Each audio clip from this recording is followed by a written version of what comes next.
নমস্কার বন্ধুরা, আমি Sanchita's essence stitching tutorial YouTube চ্যানেলে আপনাকে স্বাগত। আজকে আমরা স্লিভ ডিজাইন পোটলি বাটনের সাথে দেখব। তার একটা ব্যাপার আছে।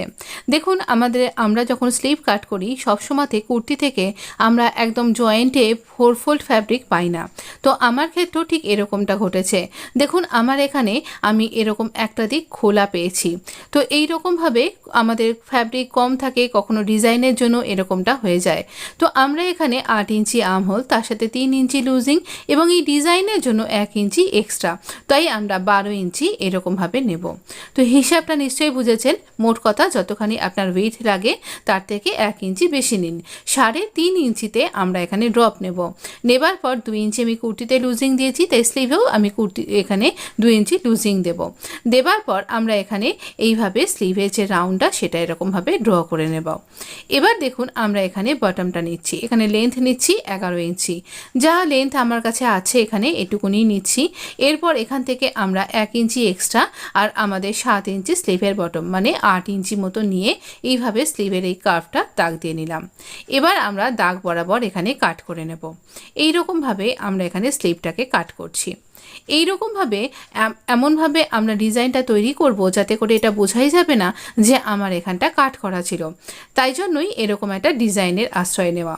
এইরকম ডিজাইন করলে পারে আপনাকে কেউ বুঝতেই পারবে না আপনি এরকম আপনার এখানে জয়েন্ট ফ্যাব্রিক ছিল না, আপনাকে এখানে এভাবে তাই ডিজাইন করতে হয়েছে। এটা একটা সুন্দর ডিজাইনার স্লিভ হয়ে যাবে। এবার দেখুন, আমরা এখানে আমাদের এখানে দুটো উল্টো দিক মুখোমুখি আছে। এইভাবে একটা দিক থেকে ফ্রন্টের ডেপটা কাট করে নিলাম, স্লিভটা খুলে নিয়ে এরকম ছোট ছোট চৌকো ফ্যাব্রিককে একসাথে কাট করে নিয়েছি। এবার আমরা এখানে পোটলি বাটন, এর ভেতরে থার্মোকল বল ইনসার্ট করে পোটলি বাটন তৈরি করছি। থার্মোকল বল ছাড়াও আরও অনেকভাবে আপনি পোটলি বাটন তৈরি করতে পারেন। তার একটা সম্পূর্ণ বড় ভিডিও আমার চ্যানেলে অলরেডি আছে, আপনি একবার দেখতে পারেন।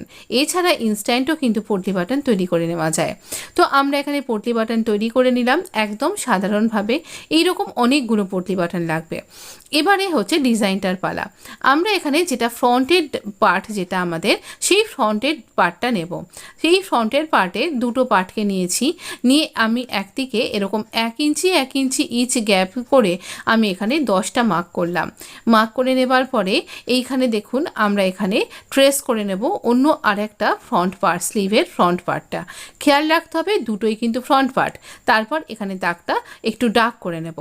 এই দুটো ফ্রন্ট পার্টে আমরা পোটলি বাটন বসাবো, কিন্তু কীরকমভাবে?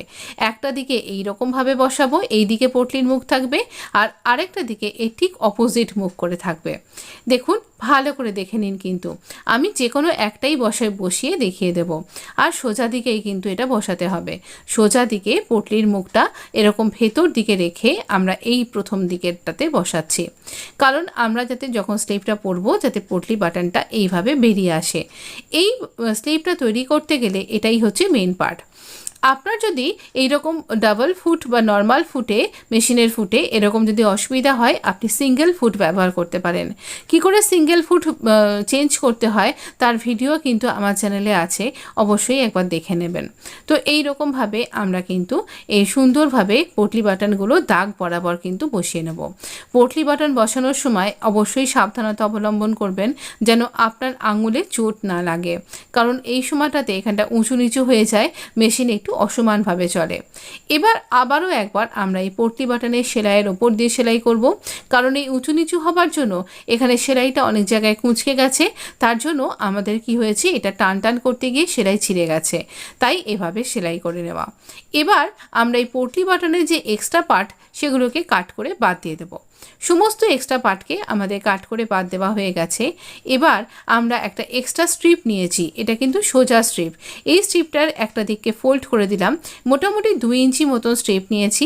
এই ফোল্ড করে আমরা এখানটাতে পোটলি বাটনের এই সেলাই করা অংশটাকে ঢেকে দিয়ে এর ওপর দিয়ে স্টিচ করব। এখানে সুতোর রং একে ফ্যাশন পট্টিও বলা হয়, যাকে আমরা বিভিন্ন জায়গায় বিভিন্ন সময় রিপ্লেস করে থাকি। তো এইভাবে পটলি বাটনটা ঢেকেও যাবে, আরও শক্তপোক্ত হয়ে যাবে এবং এই পটলি বাটনের সেলাইটা ইনভিজিবলভাবে আমার এই স্লিভের মধ্যে বসবে। তো চলুন এই রকমভাবে এটাকে আমরা ভালো করে বসিয়ে নেব এবং খেয়াল রাখতে হবে যেন বাটনগুলোর ওপর দিয়ে ঠিকভাবে সেলাইটা পড়ে। এইভাবে আমাদের বসানো হয়ে গেছে। এক্সট্রা ফ্যাব্রিক আমরা এখান থেকে কাট করে বাদ দিয়ে দেবো।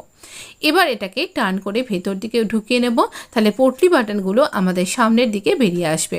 এবার পটলি বাটনের ওপর দিয়ে এই কুর্তির ফ্যাব্রিকের ওপর দিয়ে এইরকমভাবে একটা টপ স্টিচ করে নিন, তাহলে পটলি বাটনটা খুব সুন্দরভাবে বসে যাবে। আর কিনারা বরাবর স্টিচ করতে ভুলবেন না, এইরকমভাবে স্টিচ করলে খুব সুন্দরভাবে এই পটলি বাটনটা কিন্তু বসে যাবে, একটু উঁচু নিচু লাগবে না, সমানভাবে ভালোভাবে বসে যাবে। এবার এই যে ফ্যাশন পট্টিটা রয়েছে সেটাকে একটা ফোল্ড করে দিয়ে আমরা ভেতর দিকে এরকমভাবে একটা স্টিচ করব। এখানে আপনি ইচ্ছা করলে হেম করতে পারেন বা রিভিলসিবল টেপও কিন্তু ইউজ করতে পারেন। রিভিলসিবল টেপকে কী করে ইউজ করতে হয় আগামী কোনো ভিডিওতে আপনার সাথে শেয়ার করব। এইভাবে স্টিচ করা হয়ে গেছে। এবার এইরকমভাবে আরেকটা স্লিভকেও বসিয়ে নেব, কিন্তু সেক্ষেত্রে আমাদের এটা কিন্তু উল্টো দিকে থাকবে। এবার আমরা স্লিভের অন্য পার্টটা নিয়েছি, এখানে আপনি কিনারাটাতে ডাবল ফোল্ড করতে পারেন, কিন্তু আমার এটা কিনারা দিক, তাই সুতো বেরোনোর কোনো চান্স নেই, তাই জন্য আমি এখানটাতে ফোল্ড করলাম না। এবার একই 0.75 ইঞ্চ আমরা এখানে ভেতর দিকে রেখে এর ওপর চাপিয়ে দিয়ে এই পটলি বাটনটাকে আবার এভাবেই স্টিচ করব সেলাইয়ের ওপর দিয়েই। তো এইভাবে আমাদের পটলি বাটন অ্যাটাচ হয়ে গেছে দুটো স্লিভেই। এবার এখানটা অসমান হয়ে আছে, সমান করে নিলাম। আর আরেকটা 2 ইঞ্চির এরকম স্ট্রিপ নিয়েছি, এটাও সোজা স্ট্রিপ। এই সোজা স্ট্রিপটাকে এই দুটো সোজা দিকই আমার দিকে থাকবে এইরকমভাবে, এটাও সোজা দিক এটাও সোজা দিক, এইভাবে রেখে একটুখানি বাড়িয়ে রেখে আমরা স্লিভের বটমটাতে এরকমভাবে আমরা ফেসিং করে নেব। এখানে স্ট্রিপ দিয়ে করছি আর বটমে কোনোই ডিজাইন করছি না, যাতে পটলি বাটন ডিজাইনটা আমাদের কাছে হাইলাইট হয়ে আসে। এইভাবে এখানে স্লিভটাকে 1/2 ইঞ্চি ফোল্ড করে কিনারাতে ডাবল স্টিচ করে দেব। তাহলে ডিজাইনটা কীরকম দেখতে লাগছে আমরা তো স্ক্রিনে দেখবই, কিন্তু আপনার যদি এই আইডিয়াটা পছন্দ হয় অবশ্যই একটা লাইক দিতে কিন্তু ভুলবেন না। কমেন্ট বক্সে লিখে জানান কেমন লাগলো। এই স্লিভটা দেখে মনেই হবে না যে এটাকে এইরকম ছিল বলে এটাকে ডিজাইন করা হয়েছে, মনে হবে এই পটলি বাটনটার জন্যই এরকম ডিজাইনটা। কেউ বুঝতেই পারবে না এখানে স্লিভটা এরকম কাটা ছিল। অনেক সময়তেই আমরা ডিজাইন করার জন্য এরকম কেটে নিয়েও কিন্তু স্টিচ করে থাকি। দেখুন কি সুন্দর দেখতে লাগছে, আর মনে হচ্ছে এটা কাটা ছিল। তো দেখুন, ভালো লাগলে অবশ্যই লাইক দিতে ভুলবেন না। ধন্যবাদ বন্ধু।